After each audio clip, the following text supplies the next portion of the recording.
In the sprawling, chaotic heart of South Delhi, a city layered with the dust of forgotten empires, stands a magnificent stone sentinel. This is the Qutub Minar. It is not merely a tower, it is a storybook written in red sandstone and marble, a silent witness to centuries of conquest, faith, and artistic ambition. For nearly a millennium, it has pierced the Indian sky, its shadow stretching over the ruins of Delhi's earliest Islamic cities. To stand at its base is to feel the immense weight of history pressing down, to hear the faint whispers of sultans and saints carried on the dusty summer breeze. It is a place where the past refuses to die, where every stone seems to hold a memory of a time long gone. The first thing you notice is its sheer, overwhelming presence. It rises from the earth like a colossal fluted spear, a declaration of power that has lost none of its impact over the ages. The tower pulls your gaze upward, forcing you to crane your neck as you follow its tapering form towards the heavens. The sun catches the rich, earthy tones of the sandstone, making it glow with an almost living warmth against the often hazy Delhi sky. It is more than just tall. It is elegant, a masterpiece of engineering and design that feels both impossibly ancient and remarkably timeless. Visitors from all over the world gather here, their cameras clicking, their voices a low hum against the cawing of crows that circle its peak, all drawn to this incredible monument from another era. The air around the Qutub complex hums with a unique energy. It is a place of profound stillness amidst the relentless motion of the modern city that surrounds it. Here, among the crumbling archways and ancient tombs, you can almost forget the traffic and noise just beyond the walls.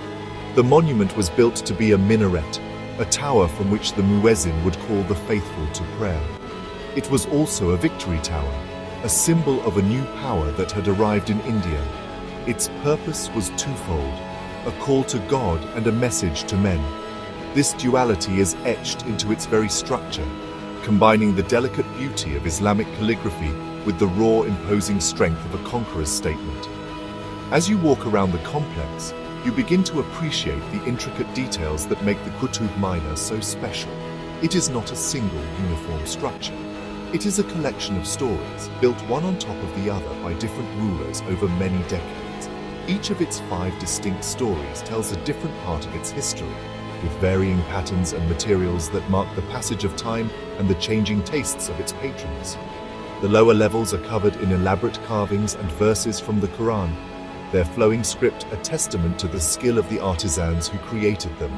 This tower is not just a landmark, it is a chronicle of Delhi itself, a vertical timeline of the city's early Islamic history. The story of the Qutub Minar begins at the very end of the 12th century, around the year 1193. It was a time of great change in India. The first Sultan of Delhi, a man named Qutb-ud-Din Aibak, wanted to mark his victory and establish his new dynasty. He was a former slave who had risen to become a powerful ruler, and he needed a symbol of his authority. He laid the foundation for this mighty tower, intending for it to be the grandest minaret in the entire Islamic world. He only managed to build the first story, a massive base of red sandstone, before his death. But in doing so, he had planted the seed for a monument that would outlive his empire and become an icon for a nation. His successor, a sultan named Iltutmish, was determined to continue the ambitious project. He was a great patron of architecture, and he added 3 more stories to the tower in the early 13th century. You can see the shift in style as you look up. The work of Iltutmish is distinct from the base built by Aibak. He used the same red sandstone, but the patterns of the balconies and the intricacy of the carvings evolved under his watch. With each new level, the tower grew taller and more magnificent, a soaring testament to the growing power and stability of the Delhi Sultanate. It was under Iltutmish that the Minar truly began to take the shape we recognize today, becoming the dominant feature of the city's skyline. Time, however, is not always kind to even the strongest of structures. Over the centuries, the Qutub Minar has been struck by lightning and shaken by earthquakes, suffering damage that threatened its very existence. In the 14th century, the ambitious and often eccentric ruler, Firoz Shah Tughlaq, found the top story damaged. He was a prolific builder and restorer of monuments, and he took it upon himself to repair the tower. He not only fixed the damage, but also added a new fifth story. This final level is noticeably different, built with white marble alongside the red sandstone, giving the minar its distinctive two-tone crown. This act of restoration added another layer to the tower's long and complex history. So, the Qutub Minar is not the work of one man, but a collaborative effort spanning generations of rulers. From Qutb-ud-Din Aybak's foundational vision to Iltutmish's ambitious expansion and Firoz Shah Tughlaq's careful restoration, each sultan left his personal mark on the structure. This is why it remains such a fascinating monument. It is a physical embodiment of the Delhi Sultanate, with each section representing a different chapter in its history. Standing at an impressive height of nearly 73 meters, or about 240 feet, it is a vertical mosaic of different artistic visions and historical moments, all coming together to create one unforgettable whole. Beyond its impressive height and complex history, the Qutub Minar holds fascinating secrets that continue to puzzle historians and delight visitors.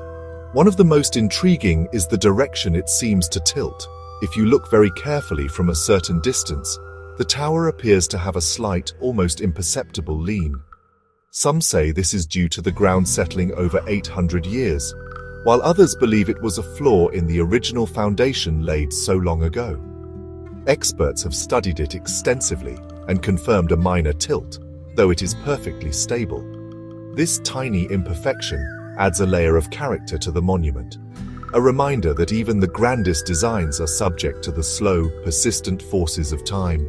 Perhaps the greatest mystery of the entire complex is not the tower itself, but something that stands right in its courtyard, the famous iron pillar.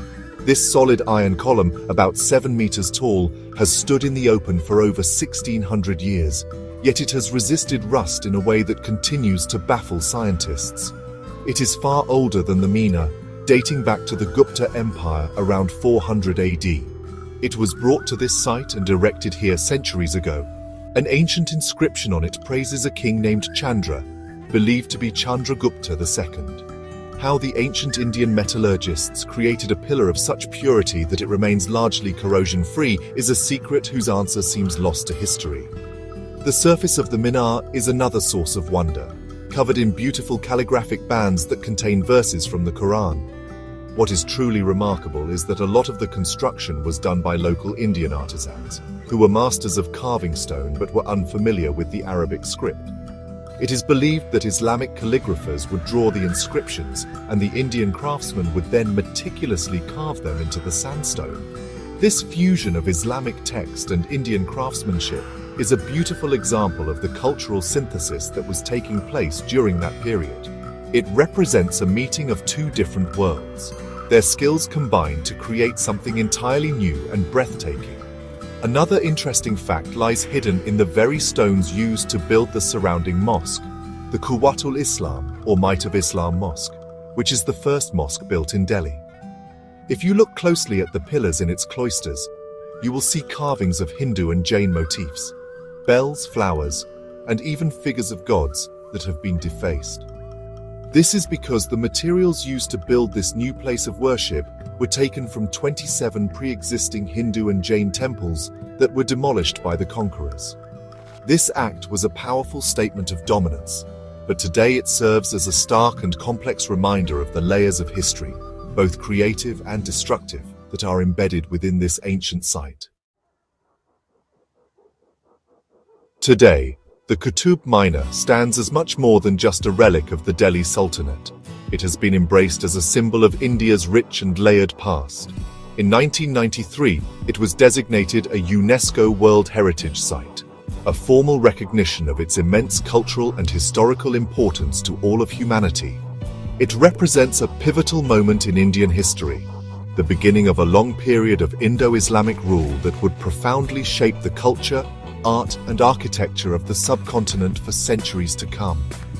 The Minar is a starting point, a magnificent first chapter in a long and complex story that continues to unfold across the Indian landscape.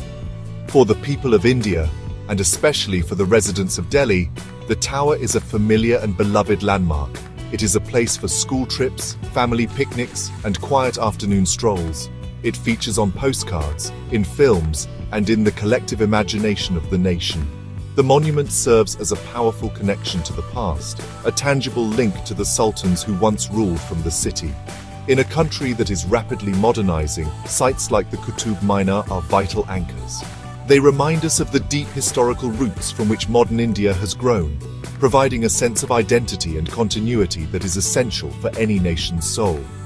The importance of the Minar also lies in its incredible architectural legacy.